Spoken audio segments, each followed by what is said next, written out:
And now, from beyond our dimension, this is the JeffMara podcast. Here's Jeff.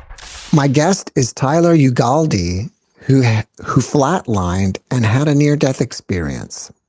Tyler, thanks for joining us and welcome. Thank you for having me. Well, Tyler, let's start on the day that you flatlined and go from there. Okay, so I was a very big content creator for, I guess, shapes of the earth, topics of the earth, things of that discussion. I established a pretty big following during that time. And I felt like my videos were, the feedback was amazing. Everyone was loving the videos, but in a sense, it wasn't bringing me peace. It wasn't bringing me clarity. I still felt like I was missing something. And I didn't necessarily want to experience, flatlining. I just wanted to know the truth. I was so desperate in my search to know what I was looking for. I wanted to know, God. I wanted to know oneness, the things I was talking about in my videos. I felt like I had the logistics of it, but I didn't experience it. I didn't actually know what I was talking about, if that makes sense. So I was so desperate to know that I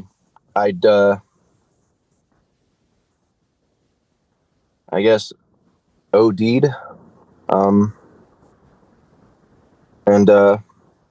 And like I said, it wasn't me trying to. I was just so desperate, and I don't know if that'll make sense to some people, but I was just so desperate, willing to do whatever it took to finally just know what God is, what I was talking about. So during that time, I did have an out-of-body experience, but it didn't show me what I was looking for. It didn't bring any clarity as far as my seeking. So you're saying that you went out of your body and you could see it laying there lifeless on the ground? Yes, I was above myself. I could see everything in the room. It was just as real as, the picture right now. But there was still confusion. There was still uncertainty about what just happened. And it didn't show me anything, I guess, profound or anything that answered my questions. So one thing about me is I like to ask the questions people don't like to ask or, are uncomfortable to answer. I like to challenge, beliefs. And so shortly after that, I had a friend that had found out what had happened to me. And they were telling me, if you're willing to do that, you might as well try an alternative. So I took a large amount of and that's where basically every answer that I was for was found. That's where my clarity, that's where my peace, that's where my whole new vision of life itself just changed. I was rebirthed. I witnessed the end of myself, and beyond. I didn't just meet God. I discovered what it is. And of course, that's for me. That's, it doesn't summarize it for everybody, but it brought me the peace and clarity that I was looking for through what we call God, through the definition, through the title, through, whatever. My experience with that, however, was very different from what I hear others describe, because I hear very commonly that people see, deities or, things talking to them, or, people, different beings, different worldly beings, different dimensions. I didn't get any of that.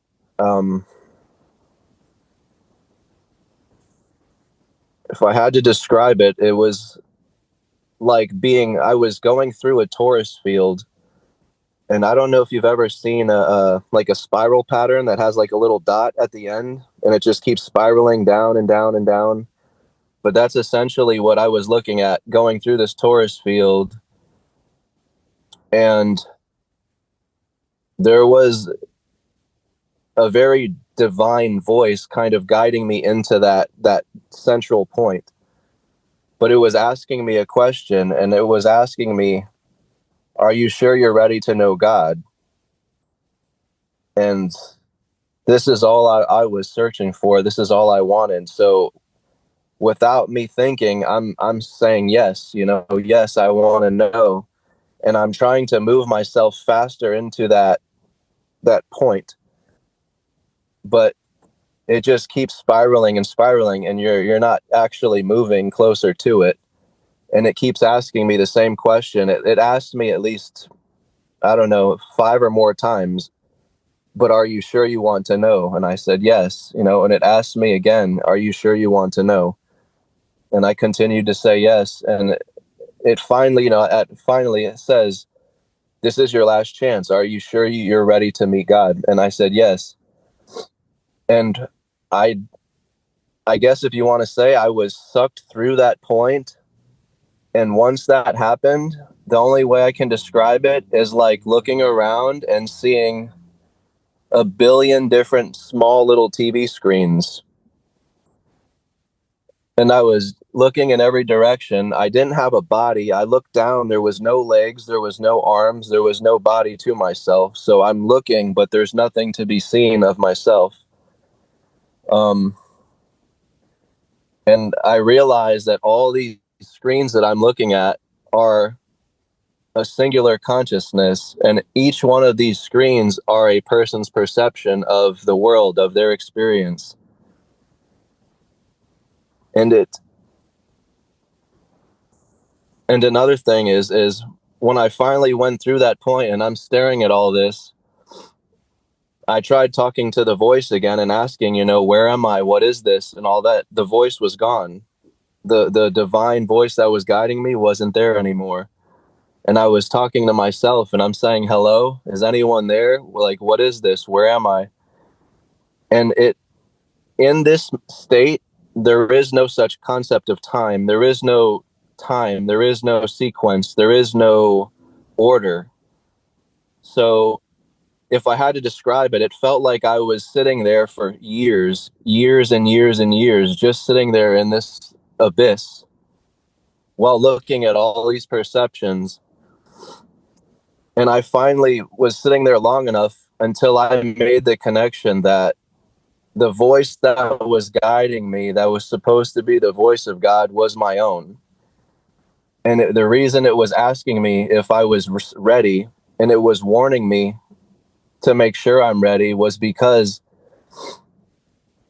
if you want to call it a price, the price you pay in knowing God is the shedding of your own separation, is the shedding of your ego, of who you thought you were. So I had to lose myself to find myself. It's kind of like Rumi's quote where he says, I searched for God and found only myself. I searched for myself and found only God.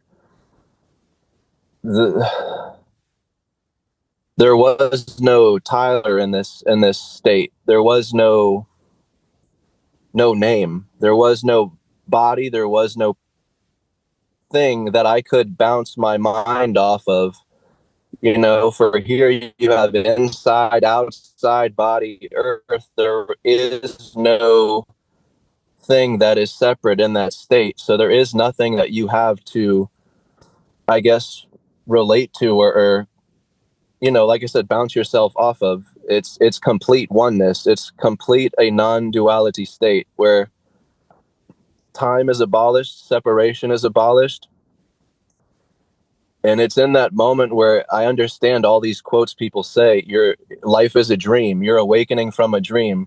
I was awakening from the dream. The dream is separation, that we're all separate beings in separate places at separate times. Everything is truly one being and one presence.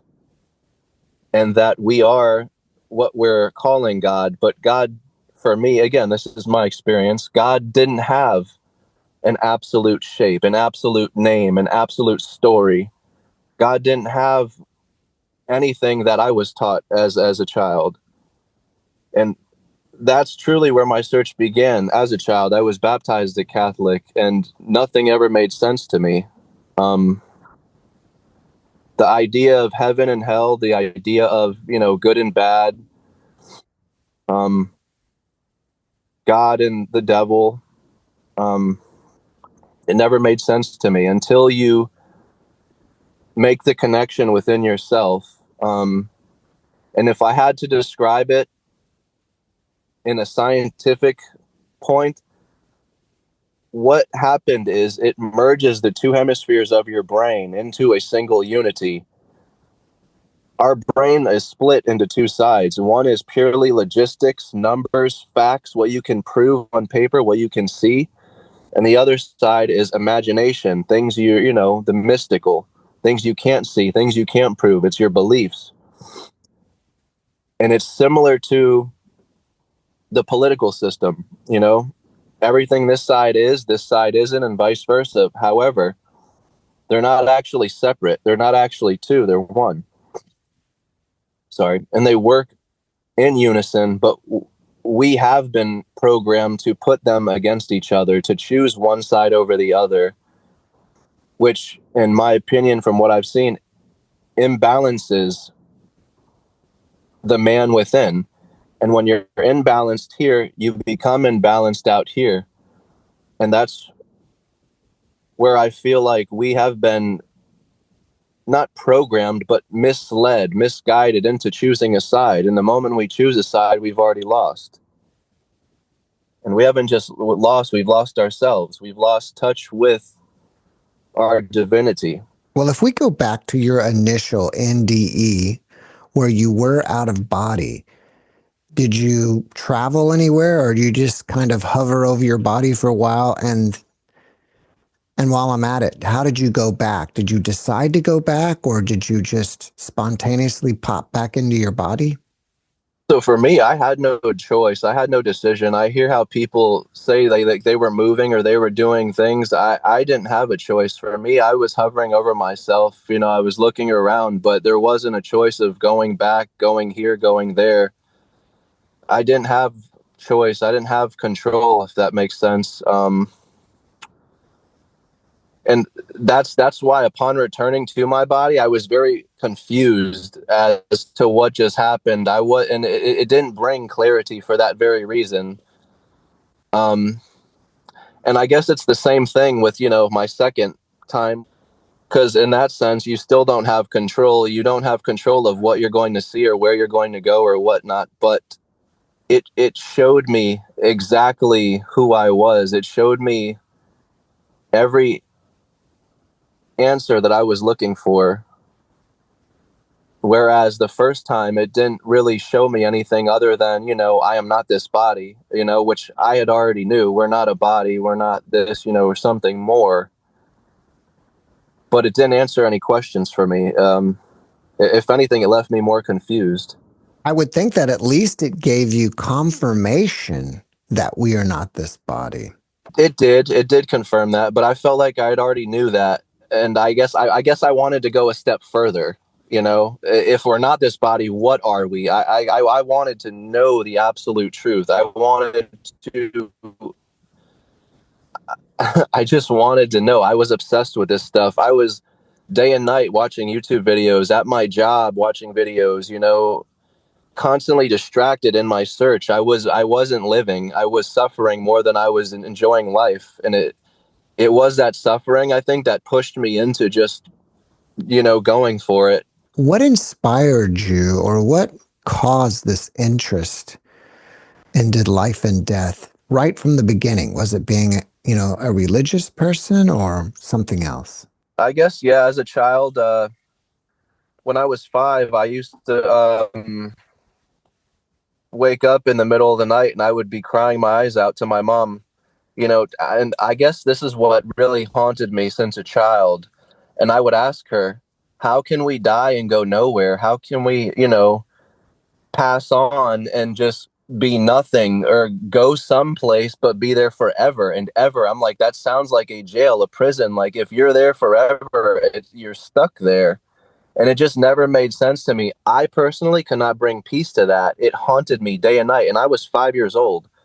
My mom couldn't answer these questions. So she called my grandmother, who was extremely religious, and she would tell me, heaven is a beautiful place that you just can't imagine. It's so bright and beautiful. But, it was the forever part that always got me. It doesn't matter how beautiful, how perfect. If I'm here forever, you're telling me I'm stuck. It's not by choice, It just didn't bring peace for me personally. So I think it's that haunting that honestly drove me to a search. And as I got older, roughly 20 in my 20s, I'm 31 now. But in my 20s, the different shapes of the earth started becoming popular on the internet. I started diving into that. And all that really does is open up a whole new rabbit hole of unanswered questions. It makes you dive into more deep topics. However, it just creates far more questions and more searching, which is what it did for me. I was a big pioneer and a contributor to a lot of those videos on shapes of the earth and things like that. Like I said, that's where I had gained a huge following, over probably 50,000 followers at the time. And it's funny because after I had this experience and I came back and I started telling people, there is no shape to it. There is no physical earth. There is no physical place. My entire following was gone. I lost them all. And that's where I had to stay true to myself and not just follow what, the crowds, wanted, what my following wanted. I had to stay true to what I personally just experienced and what I knew to be true. One of my videos, used to get 20,000 views, and now I can't even average 1,000. So I've definitely lost a lot of people. There are not a lot of people who resonate with what I say, and that's totally fine. It's definitely a lonely road, but ultimately, I have the inner peace and the clarity that I was searching for my whole life. I've made peace with the end, with, losing loved ones, with losing yourself, with finding yourself. And at the end of it all, you realize nothing is actually lost. You're not losing anything. You are discovering and meeting yourself for the first time. And it is the most sacred and beautiful experience you can ever imagine. It starts off as tragedy. It starts off as panic. It starts off as utter chaos because you're in a panic. You think you're losing something. You think you're losing someone, but you're not. And that's why they say the hardest part is letting go, because once you actually let go, there is a love and a presence that is waiting for you. And it just welcomes you home. And it just shows you that you have been here the whole time. Like it's life changing, honestly, to go from suffering and not even wanting to exist in what I thought was a dark world to realizing the world is created by each and every one of us. It's user generated. It's what we make it. It's what we believe. And that's why they say no one sees what you see, even if they're looking at it too. We're only seeing the depths of our own minds.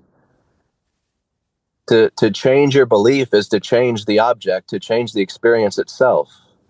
And that's precisely how, a lot of these people online once believed the earth was this shape, but then suddenly it's this shape the next day, or, whatever. It's not the object that's changing. It is their mind. And when you change your mind, your beliefs, you start transforming your experience around you, because the inside and outside are connected. They are one. They are working in unison. Without one, both are removed, because there's not actually two,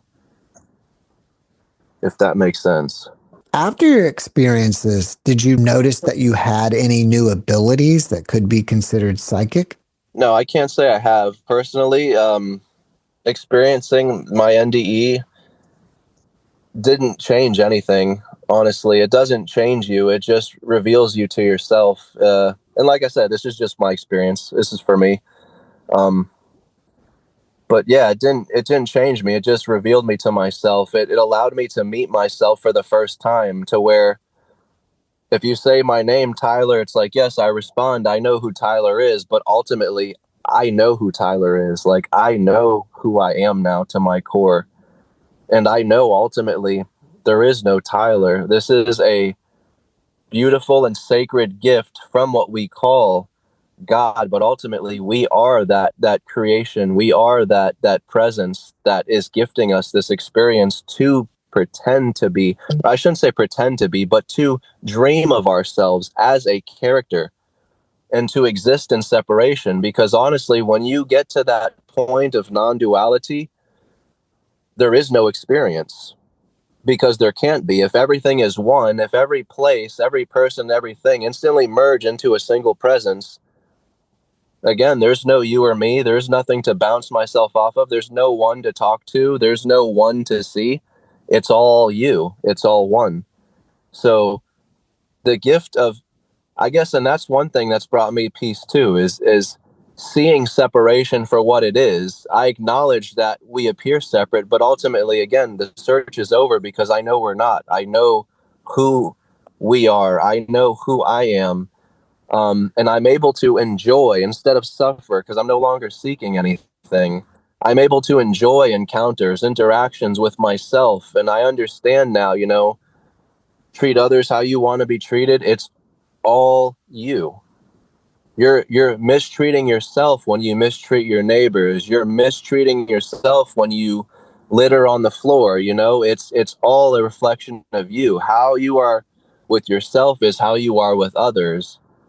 So it's brought me a love for myself and a love for everything I see around me, and brought me a whole new vision of life. Not to sound, cliche, but a lot of the ancient cultures, we say, were connected to the earth. They were, in tune with the earth. And I think that's what it comes down to. You see life for what it is. You see the grass and the trees, and you feel the wind, and you don't take it for granted. You acknowledge that this is just as much a part of you. The air that's blowing on you is just as much a part of you as the air you're breathing.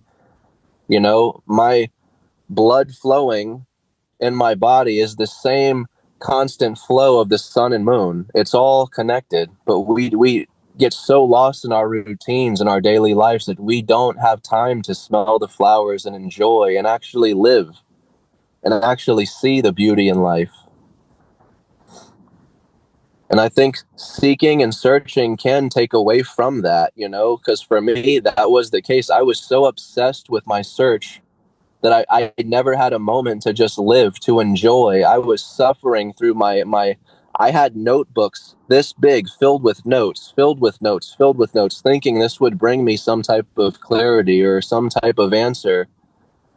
And how one NDE could simply erase all those notes by just showing me to myself.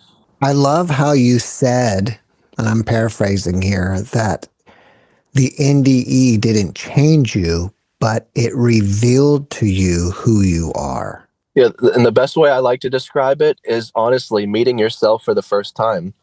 Um, it, it almost brings me tears because I can still put myself in that in encounter, in that experience.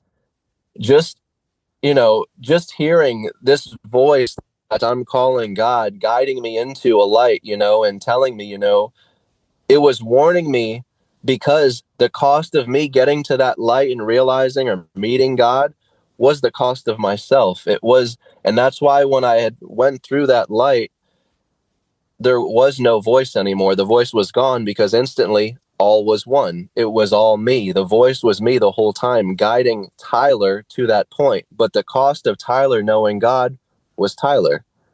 Tyler had to be shed to realize or meet God, but I wasn't meeting God. I wasn't meeting an entity. There was nobody before me. It was myself. It was meeting myself for the first time.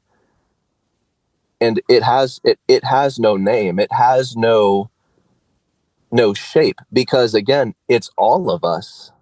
your name, my name, our name. We are all of it. It's all of us. So from my experience, there is no absolute. There is no absolute story, no absolute name, no absolute deity. They're all the reflection of, because it's all one. And that's where I think a lot of religions become divided. I've studied almost every religion possible, and I've asked just about all of them, are we all one? And all of them will tell you we are. We're all one. But the division comes in once the man-made ideologies come into play. Since we identify with beginning and end and a name and a story, we bring that into religions and create a deity into a shape, into a beginning, into an end, into a story. But that's just it. They're different. We identify as the finite. God is supposed to be infinite. No beginning, no end. And if nothing has ever began, nothing can ever end. So there can be no absolute story to what we're calling God. There can be no absolute name to what we're calling God. It is all of them.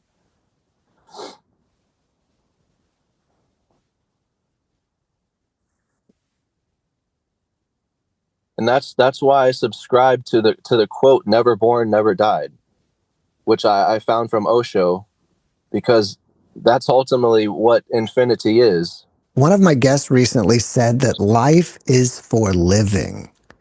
And I think you're kind of saying that in a different way. Would you agree? Life is for living. Because you were saying that you no longer are searching anymore. Now you're living your life. Yeah, kind of like to be or not to. Yeah. And I'm able to enjoy. I'm able to, oh man, enjoy isn't even the word. I'm able to, I guess, thrive in what once haunted me. Since all this has happened, have you gone back to Catholicism and reframed it in any way? Not particularly Catholicism, but I've gone back into the Bibles, and I see the words and how they word things. They don't spell out the answers for you. And again, this is my interpretation, but they're all metaphors. They're metaphors for something greater. And I don't remember the exact book, so forgive me. It might be Matthew. But he says, "This is why I speak to them in parables. Though seeing, they don't see. Though hearing, they don't understand."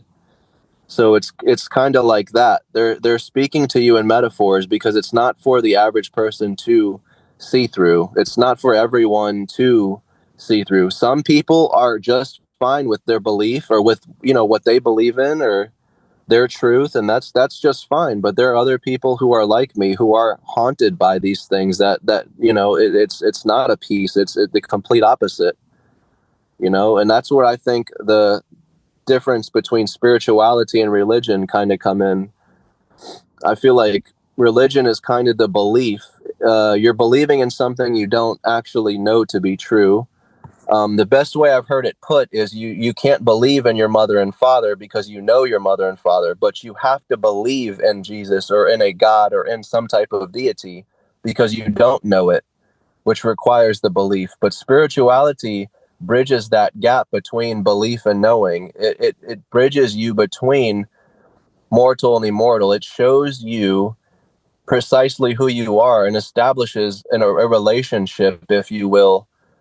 I shouldn't say a relationship because it's not an actual being other than yourself, but it connects you to the divine itself. And that's why they say, when you know, you know. And that's why that voice kept asking me, are you sure you want to know? Because as the phrase goes, once you awaken from the dream, you can never go back to sleep. And that is precisely true. You will never go back to sleep pretending or fall for the trick that you were just Tyler birthing and ending. You'll never fall for the trick of end the end again. So, you know, us going lifeless is kind of what always haunted me, and that has been seen through. And I can never fool myself with that again. I will never be able to be afraid of that again, because I've seen through it all. What we think to be the beginning or birthing of ourselves is just a misconception. We attach and identify ourselves to the voice, the internal dialogue, and we create a character out of that internal dialogue. Naturally so, but never were we this voice, this compiled group of words that we acquired and created a character out of. And that's another thing. The mind doesn't live in the body lives in the mind, along with the world and everything in it. And that's why seeing is believing. What you believe is what you and you alone see. We are in a world of our own. And not to bring up the whole Matrix movie, because I know I may lose some people there, but that is the direct reference the Matrix is using with there is no spoon. It's not the spoon bending, changing. It's not the earth bending and changing. It's only yourself. There is no spoon. There is no earth. It's only yourself. Do you fear death? I did before. It was my greatest fear, and it was for the sole reason that I couldn't answer how anyone could be forever somewhere in one place.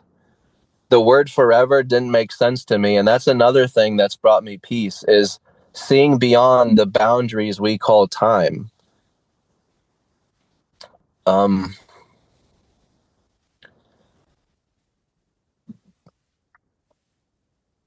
Yeah, like I said, you have to mistake what we think to be the end as the end. We have to mistake it as real in order to take it serious and realize that we're not actually ending. When we say we have ended in my NDE, there is something, and I can't put words to it, but if you want to call it something, it's a presence. There is a presence. There is something consciously there still that remains to report that you have passed on, that Tyler is no more. And that's where I came out of it laughing hysterically. And the laughter was from the clarity of, oh my goodness, like I didn't actually end. There is no ending to what I am, because I was confining myself to Tyler. I am just Tyler. Tyler needs to know the truth. Tyler needs to know God. All Tyler needed to do was let go. And that's what opens the door for you to walk through. That's what allows you to see beyond. However, to walk through that door, it does require the price of you facing your deepest fear. And for everybody, that's something different. We all fear something different as, our deepest fear. Mine was the end.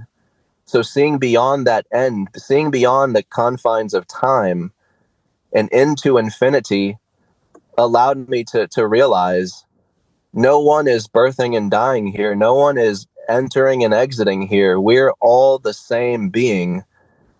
I am you, you are me. The moment one is lost, one is born. It's all one motion. It's all one heart. It's all one breath. It's all connected.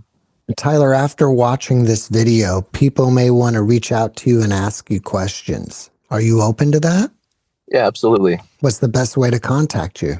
So I have two Facebook pages, but one is I have lost access to, but that one had like 19,000 followers on it. I lost my password, and I still haven't been able to get back on. So I have a new page now, but it's the same exact name, Tyler Ugalde. And I have a YouTube channel if people want to watch videos on that stuff. What's it called? So it's Red Pill Rabbit Hole. And forgive me, I created the name when I was 18 years old. I probably would have came up with a different name today, but that's the name I came up with. I just recently searched it on YouTube, and I found out there's a second Red Pill Rabbit Hole now. It's more about politics and whatnot, but Mine has nothing to do with politics. It's strictly about NDE and God and things like that. So Before we finish up, can you leave us with a last positive message? I don't know if it's positive, but I'd hope to bring some clarity here. I would have to say, since we're moving into the time of AI and artificial intelligence, have no fear. Do not fear it. Do not resist it. Do not fight it. Don't have any fear. The reason being, there's something called the singularity. And from my perspective of this whole NDE, what the singularity is an event that happens every so often. And there is no force, no government, no person in charge that can stop it. But it's about returning everything back home, bringing all people, places, and things back to one singular presence. And that's kind of what I think the reset is called throughout history.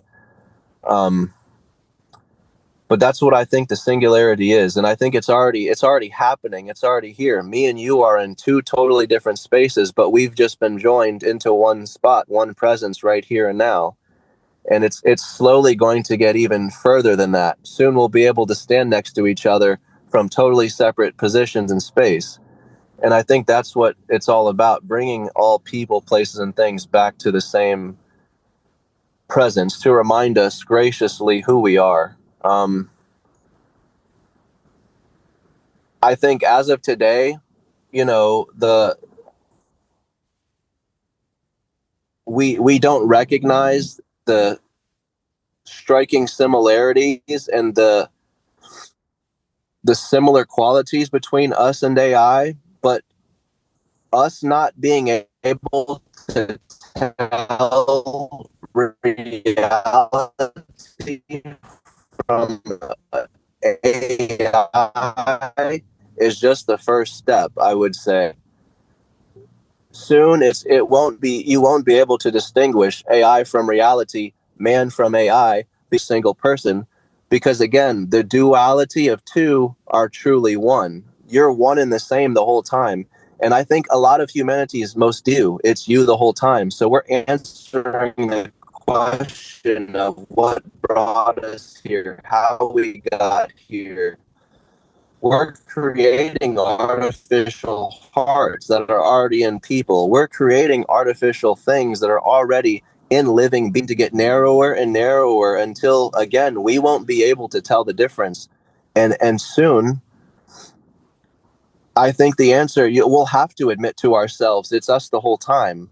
There won't be able to be a way to tell the difference because it is you, but I think it will bring clarity to people. It's scary at first and it's frightening, but I think it will bring clarity to people. I'm not telling people to go out and, get a chip implant in their brain or something, but don't fear AI because it's another version, it's another form, it's another conscious form of yourself. And although it doesn't have a body as of now, you are the walking and living expression of what we have progressed into as of today.